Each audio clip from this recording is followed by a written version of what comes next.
ሰላም ሰላም የክርስቶስ ቤተሰቦች በተለይ በዚህ በመንፈሳዊ ህይወታችሁ የምታድጉበት በተለይ በጸሎት ደግሞ ጠላታችሁን ለይታችሁ እግዚአብሔር ነው የምላችሁ በመንፈሳዊ አድጋችሁ ብዙ ነገር የምትጠቀሙበትን አንድ ሐሳብ ይዤላችሁ መጥቻለሁ። ከዚህ በፊት ሰርቻለሁ።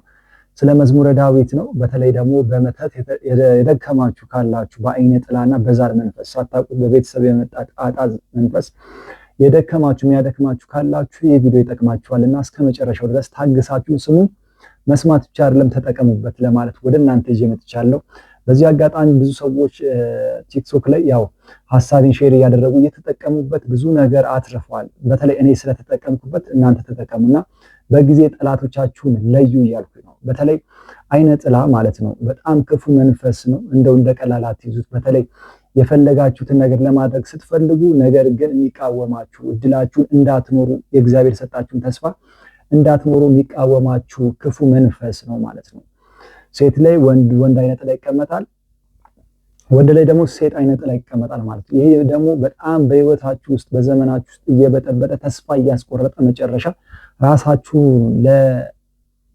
ለመስዋዕት እንድታረጉ ወይም ደግሞ ራሳችሁ እንድታጠፉ የሚገፋፋ ክፉ መንፈስ ነውና ማለት ነው አይነ ጥላ። ዛሬ ግን በአይነ ጥላ ሳይሆን ሌላ ጊዜ እሱን ሰራላችኋለሁ።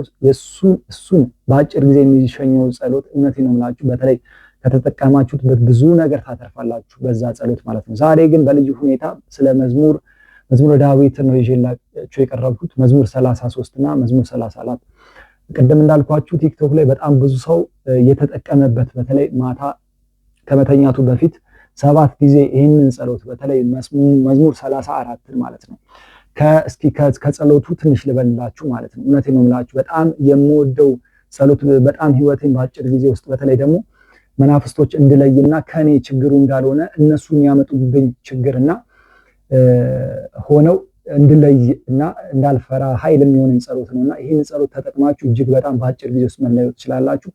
ብዙ ነገሮች ሰምታችሁ ሊሆን ይችላል። ነገር ግን እባካችሁን 7 ጊዜ ማታ እየጸለያችሁ ከቻላችሁ በለቅሶ እያገዛችሁ ራሳችሁ ለምን ህይወታችሁን የበጠበጠ ተስፋችሁን አግኝታችሁን ሲባል እንደገና ደግሞ ተስፋችሁን እያስቆረጠ እየነጠቀ ወደ ሌላ ነገር የሚመራችሁ ክፉ መንፈስ ስለሆነ ለዩት ለማለት ነውና መዝሙር 34 እንደዚህ ይላል፣ የሚበድሉኝም በድላቸው ይላል እግዚአብሔር ነውና ቅዱስ ዳዊት በዳዊት ያደረ መንፈስ ቅዱስ ኃይል የእግዚአብሔር ኃይል እኛ ላይ እንዲያደር ማለት ነው። መዝሙረኛው ለኛ ሲሰጠን ይህንን መዝሙር እኛም ተዋክተን የእግዚአብሔር መንፈስን ከኛ ጋር አድሮ ውስጥ ቀድሞ የገባውን እርኩስ መንፈስ እንዲያስወጣው ወይም ደግሞ በመተት ችግር እንዳልኳችሁ ሰው እኛ ላይ ተንኮል ሲያደርግ ይህንን እርኩስ መንፈስ እንድናወጣ የሚያግዘን ትልቅ ጸሎት ነውና መዝሙር 34 ነው ማለት ነው። የሚበድሉኝን በድላቸው ብሎ ይጀምራል። የሚዋጉኝን ተዋጋቸው፣ ጦርና ጋሻን ያዝ፣ እኔን ለመርዳት ተነሳ፣ ሰይፍን ምዘዝ፣ የሚያሰዱብኝን መንገዳቸውን ዝጋ፣ ነፍሴን መድኃኒትሽ እኔ ነኝ በላት ይላል። እውነቴን ነው የምላችሁ እና እኛም ደግሞ ለነፍሴ መድኃኒት አንተ ነህ ብለህ እግዚአብሔርን በእውነት በዚህ ጸሎቱ 3 ደቂቃ 5 ደቂቃ ቢፈጅ ነው ማለት ነው። 5 ደቂቃ እንግዲህ 5 ደቂቃ እያራኩ 7 ጊዜ ነው የምትጸልዩት። መጨረሻ ላይ በአቡነ ዘበሰማያት ወይም ደግሞ በአባታችን ወይ ዘግታችሁ መጨረሻ በተለይ ደግሞ ስግደት የበረታችሁ ሰዎች 41 ብትሰግዱበት እመኑኝ በ7 ቀን እጅግ በጣም ትልቅ ኃይል ነው የምታገኙት የክርስቶስ ቤተሰቦች። በጣም ብዙ ሰው ተጠቅመዋል ቲክቶክ ላይ። በተለይ በዚህ አጋጣሚ ቲክቶክ ላይ ዩቲዩብ ላይ አሁን ለመጀመሪያ ጊዜ ነው ያው ቪዲዮም ብዙም እየሰራው አይደለም ገና አዲስ ነው ክሬት ያደረኩት ዩቲዩብ ቻናል። በዚህ አጋጣሚ ሰብስክራይብ እያደረጋችሁ ቤተሰብ ሆኑ።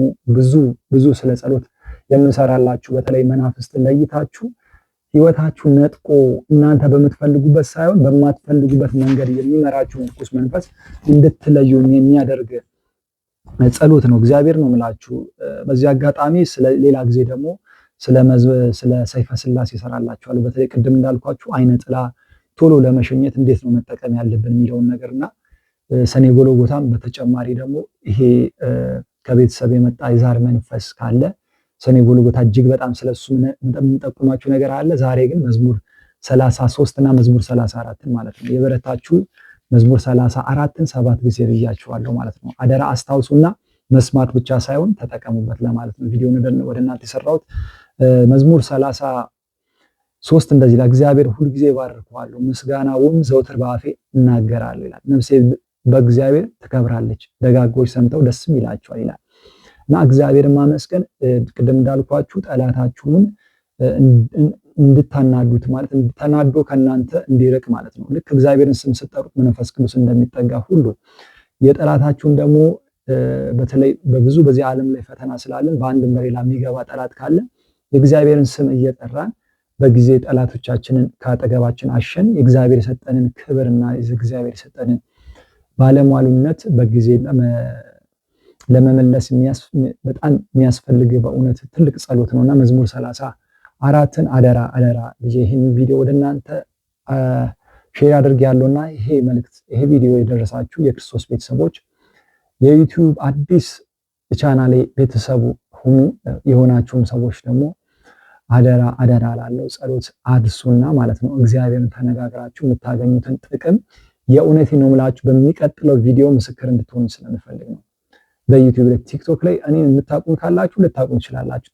ማታቁኝ ግን ካላችሁ ዩቲዩብ ላይ አሁን ወቁኝና ስለ እውነት ነው የተጠቀምኩበትን ነው ለእናንተ ሰው ሌላ ነገር ሼር ሊያደርጋችሁ በሚያውቀው ነገር ማለት ነው በአለም በአንዳንድ ነገር። እኔ ግን እግዚአብሔርን አናግሬው ህይወቴን በጊዜ ባቅኖሮ ነው ያልኩት በእውነት። ስለዚህ የጸሎት ስራ ስለዚህ በረከት ጸሎት እግዚአብሔርን አናግሮ የሚገኘውን በረከት በጊዜ ባቅኖሮ እንደዚህ ብዙ ነገሮች አይበላሹም ነበር። አሁን ግን ጸሎት ከጀመርኩኝ ጀምሮ እውነቴን ነው የምላችሁ በፊት ያመለጡኝ ነገሮች አሁን እግር ጠብቀው እየመጡ ነው እላችኋለሁ። እግዚአብሔር ምስክሬ ነውና ይህን ላደረገ እግዚአብሔር የተመሰገነ። ኮሜንት ላይ ገብታችሁ እግዚአብሔር ይመስገን በሉ። ለምን ጸሎት ማድረግ ከእግዚአብሔር ጋር መነጋገር ከሁሉ በላይ ማለት ነው ከሁሉ በላይ ትልቅ ሀብት ነው፣ ትልቅ በረከት ነው። በዚህ ዘመን በተለይ ብዙዎች ወጣቶች መያዛችን ብዙዎች በብዙ ነገር መያዛችን ስለሆነ አሁን በተለያየ ነገር ግን እግዚአብሔር ፊት ለ5 ደቂቃ ወይ ለ10 ደቂቃ ቆሞ እግዚአብሔርን አናግሮ መውጣት ወይም ደግሞ እግዚአብሔርን አናግሮ መቀመጥ እጅግ በጣም ትልቅ በረከት አለውና ይህንን በማድረግ እኔ ወንድማችሁ ይህንን ቪዲዮ ሰርችላችኋለሁ። የክርስቶስ ቤተሰቦች ሼር ኮፒ ሊንክ እያደረጋችሁ ወይም ደግሞ ሼር እና ላይክ እያደረጋችሁ ብዙ ሰው ጋር እንዲደርስልኝ ብትጠቀሙ ለእናንተ በረከት ይሆንላችኋልና ሰላም ክርስቶስ ከእናንተ ጋር ይሁን። አመሰግናለሁ።